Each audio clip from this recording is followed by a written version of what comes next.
is not a word that evokes warm and fuzzy feelings in people. Our main preoccupation with fat, at least in the developed world, is with losing it. Labels tout foods that are low fat, implying that that's the only consideration to avoid making it.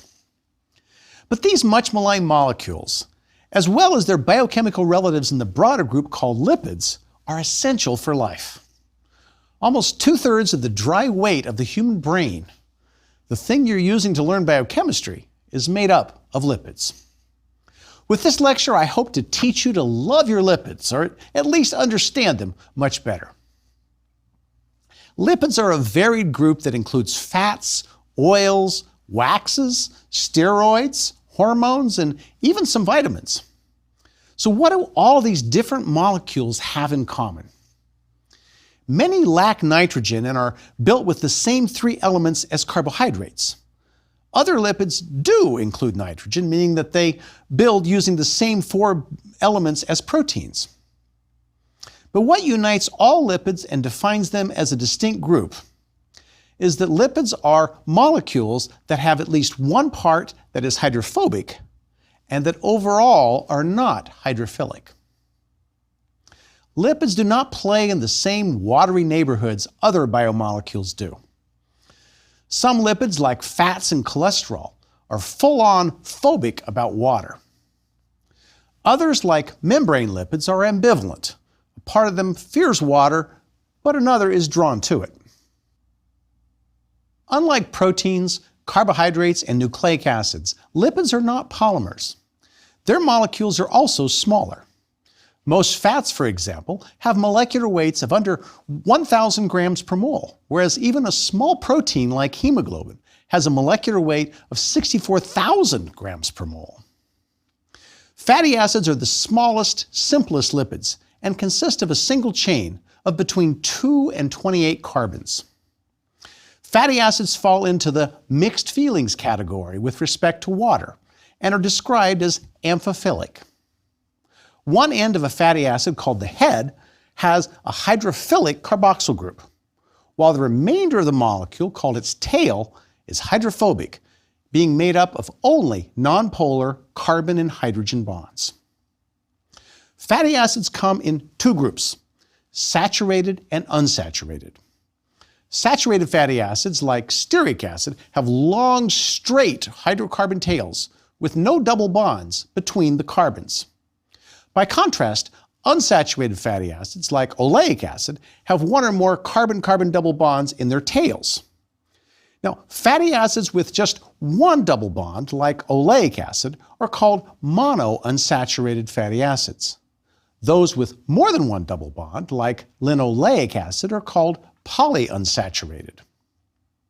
For oleic acid, which is the leading component of olive oil, we see the double bond between the carbons has the 2 hydrogen atoms on the same side of the bond.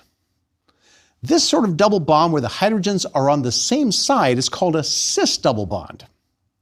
Cis bonds create kinks in the fatty acids. But if the 2 hydrogens are on opposite sides of the double bond, it's called a trans double bond. And the fatty acids are described as trans fatty acids. Trans fatty acids are found in small amounts in nature, but most of them are created by industrial production of food. It occurs in a process called partial hydrogenation, which uses hydrogen to convert some of the double bonds in fatty acids to single bonds. This increases the saturation, which raises the melting point. It was used originally to make vegetable shortening and margarine as substitutes for more heavily saturated fats such as butter or lard. Unfortunately, trans fatty acids, whose unsaturated bonds are in the trans configuration, are a byproduct of partial hydrogenation. These unsaturated bonds lack the kink, and it leads to their association with cardiovascular problems. We're not completely sure why that happens, but the connection is the reason why the US FDA required labeling of trans fats beginning in 2006 and announced a ban on hydrogenated oils in June 2018 for use in packaged foods and restaurants. The FDA estimates that banning hydrogenated oils will prevent 20,000 heart attacks and 7,000 additional deaths from heart disease every year in the US. Where do the fatty acids in cells come from? Our bodies can make most, but not all of the ones needed. Two classes of polyunsaturated fatty acids we cannot make are known as omega-3 and omega-6 fatty acids, which makes them essential to get from the food that we eat. Now, cis or trans fatty acids are rich energy sources. In the body, they are typically connected to a sugar molecule called glycerol, which has 3 carbons and 3 hydroxyl groups. A more general name for any fatty acid is acyl, so 3 fatty acids linked to a glycerol make what's called a triacyl glycerol. An older technical term still in widespread use means the same thing, a triglyceride. When your doctor checks your cholesterol, the lipid profile includes a number for your triglycerides, which is the amount of fat present in your blood. Now, triacylglycerols are the densest energy storage form in our body. When fatty acids are attached to glycerol, their polar head groups get hidden in the bonds with the glycerol. As a result, triacylglycerols, unlike fatty acids, are uniformly full-on hydrophobic, making them insoluble in water. Now think of how oil mixed with vinegar in a salad dressing eventually separates after you shake it.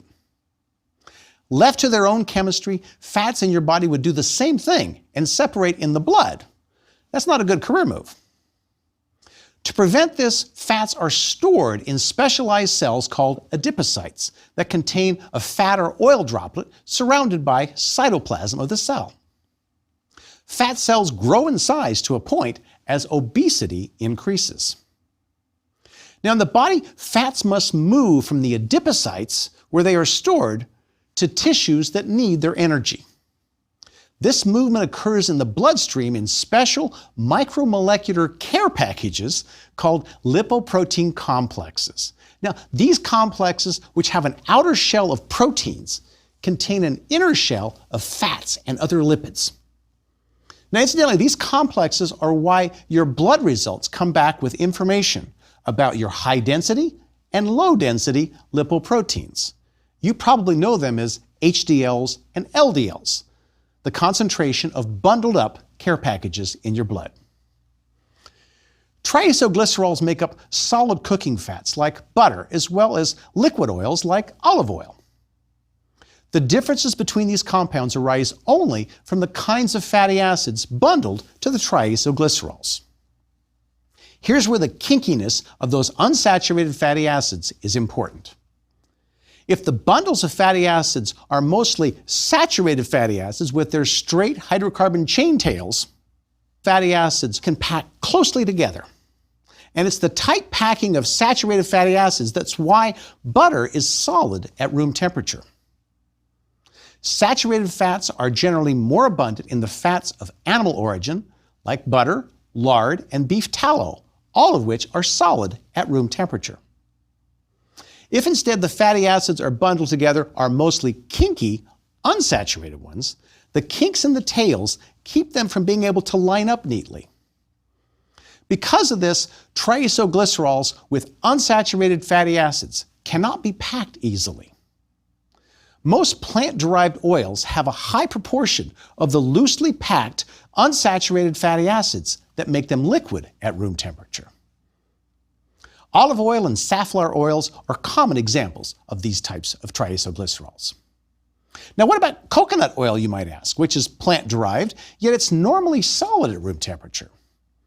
Well, unlike other plant oils, coconut oil is overwhelmingly composed of saturated fatty acids, with only about 8% mono or polyunsaturated fatty acids within them. In fact, all common cooking oils and fats are actually a mixture of saturated, monounsaturated, and polyunsaturated oils. What's different are the proportions of each. So for example, an olive oil might be 77% monounsaturated, 9% polyunsaturated, with 14% saturated.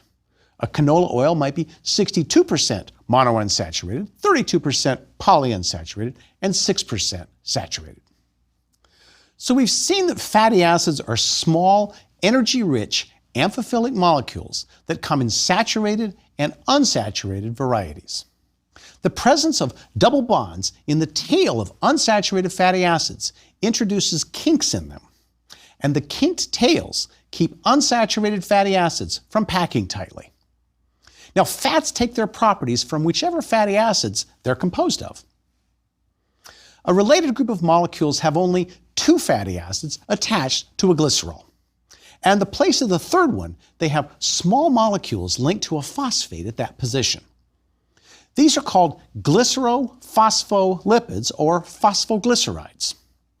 They have a family resemblance to the triacylglycerols, but differ by featuring a phosphate in place of one of the three fatty acids.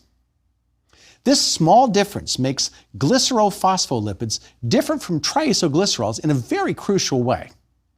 The phosphate groups, which are negatively charged, allow phospholipids to be hydrophilic at the phosphate end. They're still hydrophobic on the long hydrocarbon tails of the fatty acids, but overall they're amphiphilic, no longer full-on hydrophobic. Let's recall how simple hydrophilic molecules like fatty acids arrange themselves in water, so the hydrophilic portions face outwards towards water, while the hydrophobic portions face inwards and associate with each other to the exclusion of water.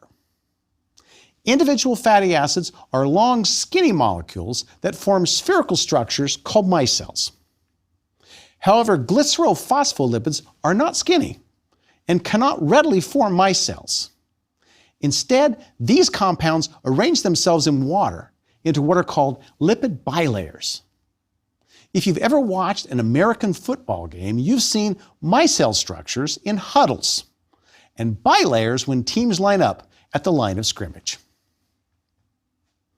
Now, interestingly, lipid bilayers form spontaneously. They don't require anything but a solution of water and phospholipids, and they result simply from the tendency of the hydrophilic heads of glycerophospholipids to face water, while their hydrophobic tails hide from water on the inside.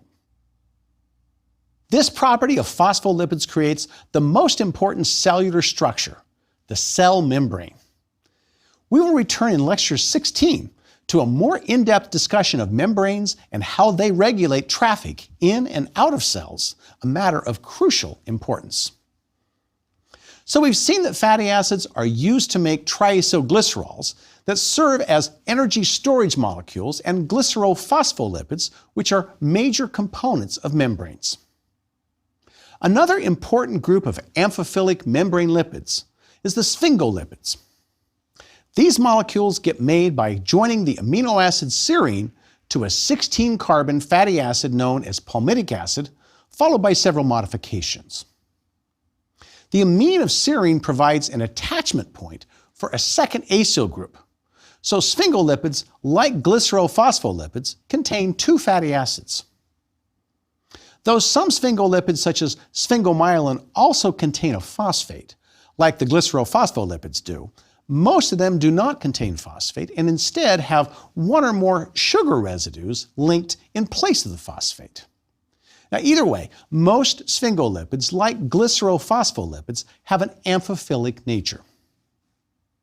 Fatty acids are also the starting point for a variety of other molecules that affect us in significant ways. I mentioned two essential fatty acids earlier in this lecture that our cells cannot make. These two fatty acids are both polyunsaturated 18-carbon molecules called linoleic and alpha-linolenic acid, each of which is a starting point for synthesis of other lipids.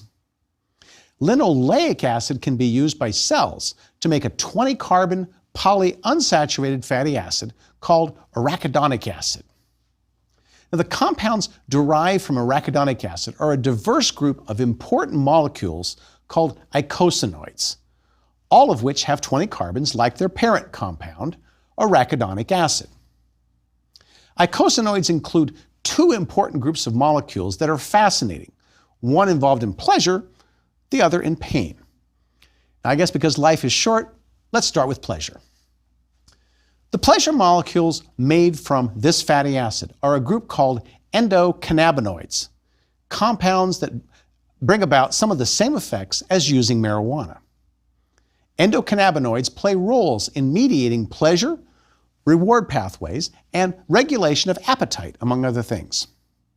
It's true, your body makes its own chemicals that give you a high, and one of the best studied is a polyunsaturated molecule with 4 kinks called Anandamide, from Ananda, the Sanskrit word for bliss. All it adds to arachidonic acid is a small molecule called ethanolamine. Now, levels of anandamide in the blood rise with exercise. This is partly responsible for a runner's high and the mood improvement induced by physical activity. Anandamide is also found in small quantities in chocolate, and it may explain the chocoholic's euphoria. Now, marijuana's active ingredient, called THC, acts by increasing the amount of anandamide made in your body. Extra anandamide creates blissful feelings. So THC increases production of anandamide, and anandamide binds to the receptor that stimulates appetite. Connect the dots, and you see why the stereotype about marijuana users having the munchies is likely true. Okay, but what about pain? Yes, arachidonic acid also gives rise to molecules that mediate pain and inflammation, a group called the prostanoids with 3 subcategories. One, called thromboxanes, promotes blood vessel constriction and clotting. A second subgroup, called prostacyclin, counters the effects of the first group. And a third subgroup, called the prostaglandins, can give rise to the other 2 subgroups. Now, prostaglandins also play more direct roles in inflammation, sensitization to pain, uterine contraction, and fever production. They're all over the map. Prostaglandins are precursors for the production of thromboxane, as I mentioned, which promotes the clumping of platelets in early stages of blood clotting.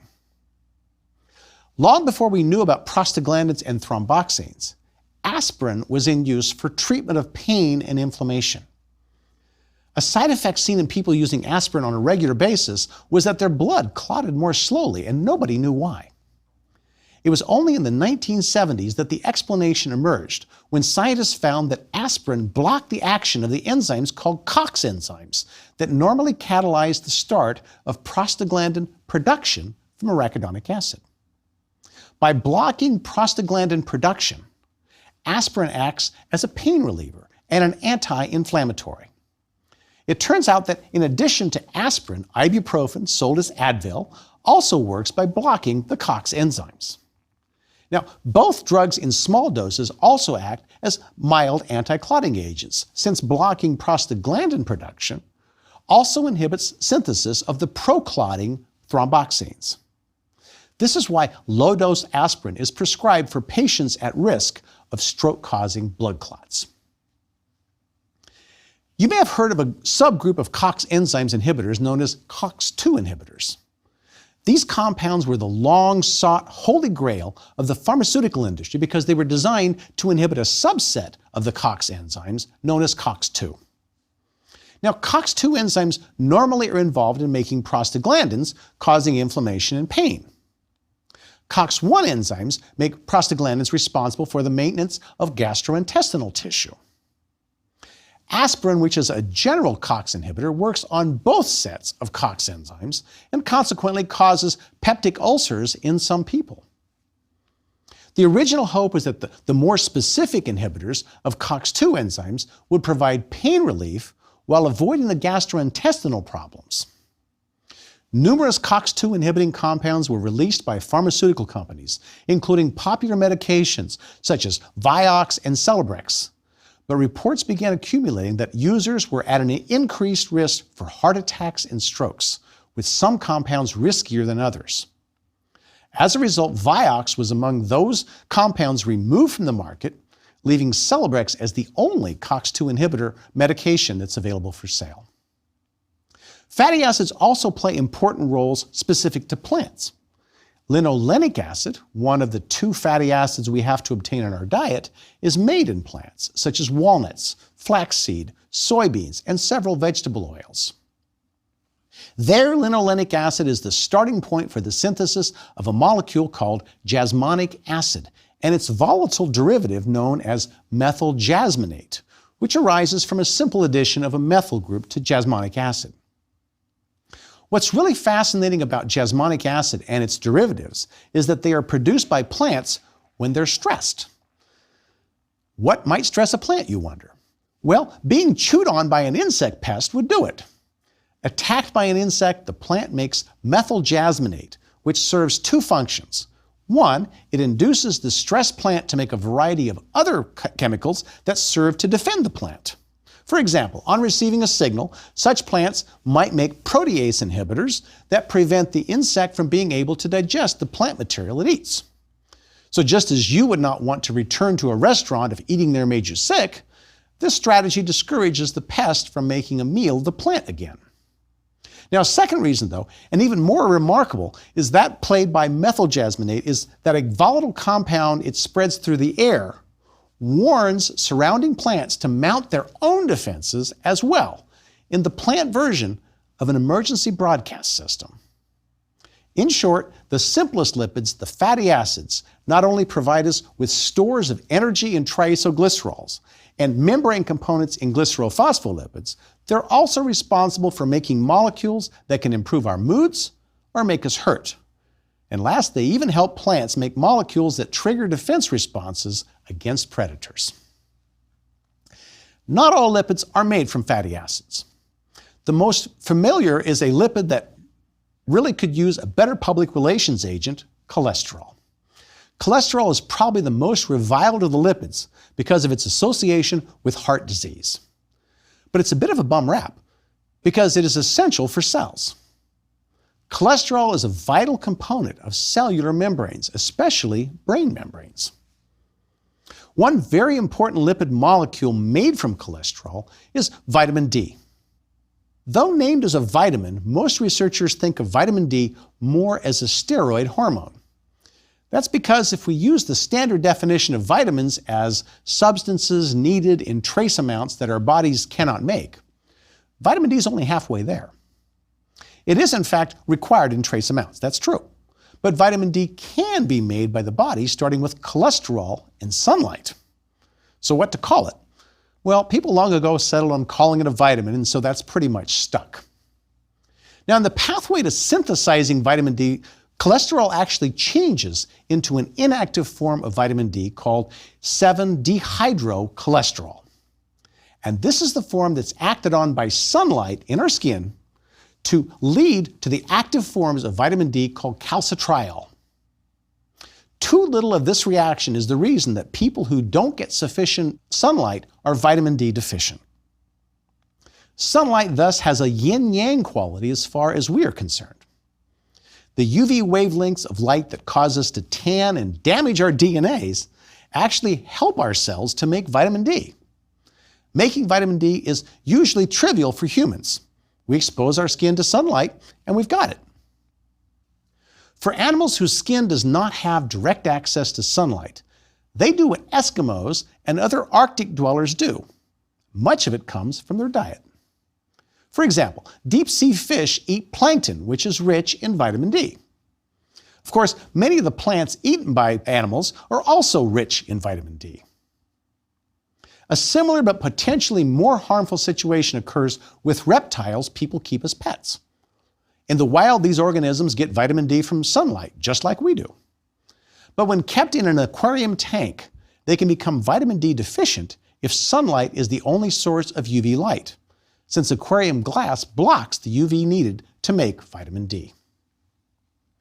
Vitamin D is critical for regulating calcium, magnesium, and phosphate absorption by our intestines, and that's necessary for making healthy bones.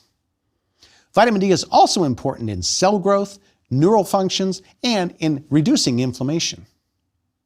Research since about 2000 has indicated that vitamin D has an important role in stimulating the immune system as well. The concentration of vitamin D is carefully regulated by the body, though, presumably due to the need to balance the levels of calcium and phosphate needed for making bones. Too little causes weak bones, but too much can contribute to the formation of kidney stones.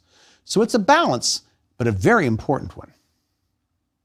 Deficiency of vitamin D results in the condition known as rickets, or softening of the bones. And this is due to the role of calcium, magnesium, and phosphate, again, in bone structure. Vitamin D is just one of the fat-soluble vitamins. The others are vitamins A, E, and K. All of them are hydrophobic lipids as well, but these are not derived from cholesterol. Each of them comes in several forms and is a true vitamin we get from food. Vitamin A, for example, is important for vision, growth, and development, with each relying on a different form of vitamin A. All three forms of vitamin A have a ring structure with a side chain containing 4 double bonds.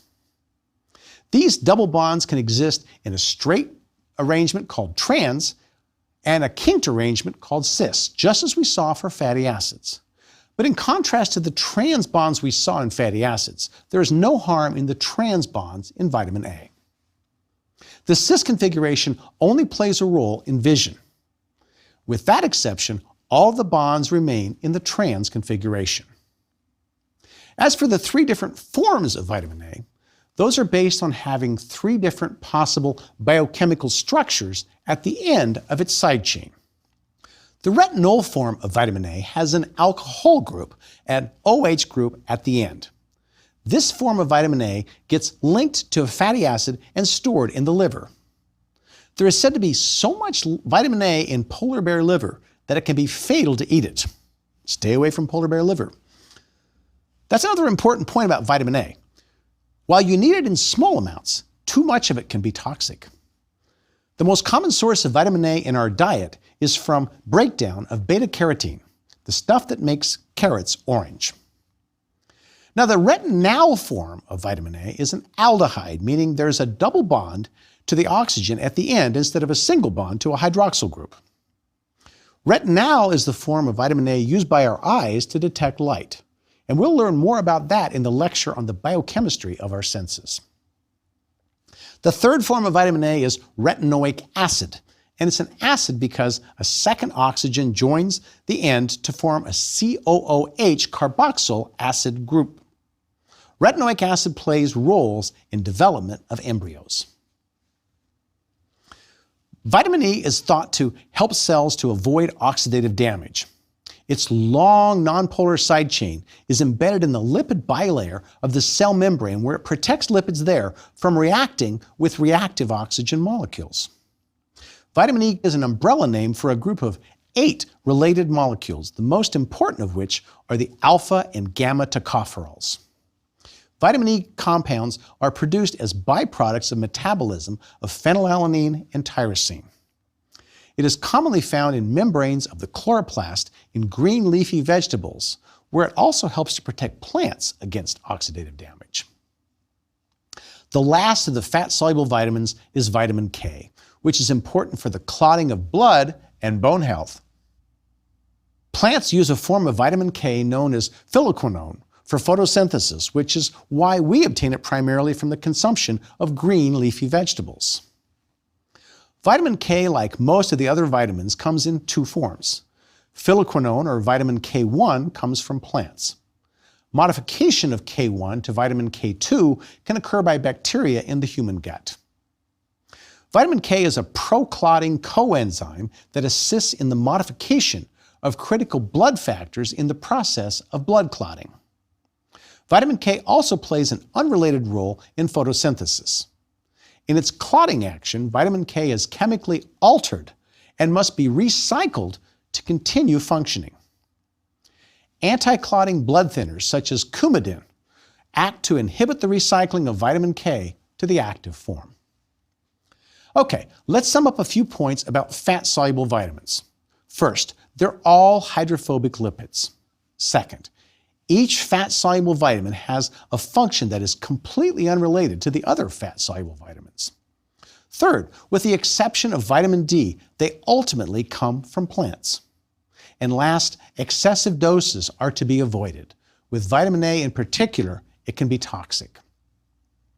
Now let's use what you've learned about the fat-soluble vitamins to think about something I purposefully skipped over. When I mentioned vitamin D in deep sea life, reptiles, and furry animals, I didn't discuss the furry animals. Deep sea organisms and other plant-eating organisms get it in their diet. Humans get it by exposure of their skin to sun. How do you suppose furry animals get vitamin D? Well, it turns out they synthesize it like we do, but what's different is the route their vitamin D takes, and that actually explains a behavior found in almost all furry animals. I'm going to ask you, what behavior is that? Well, it turns out that furry animals all lick themselves. Birds actually do this too. And it's not just about grooming, which is what most people think. Their skin secretes the precursor of vitamin D into the oil on their skin. And what licking does is it brings the oils to the surface of the fur from the skin, where it can be exposed to sunlight and make vitamin D. Then licking it again transports the vitamin D from the fur into the body, allowing furry animals to make and get the vitamin D that they need. Okay, let's wrap it up. Lipids avoid water, but their shapes are so diverse that no single organizing theme encompasses them all. Fats are some of the simplest lipids and our most important energy storage molecules. Our brains and other cells build cell membranes from glycerophospholipids, sphingolipids, and cholesterol. Our nervous system would lack icosanoid signaling molecules without arachidonic acid. We'd have no vision without vitamin A, weaker bones and less robust immune systems without vitamin D, more oxidative damage without vitamin E, and blood that wouldn't clot very well without vitamin K. So after all this, don't you think lipids deserve a little bit more gratitude?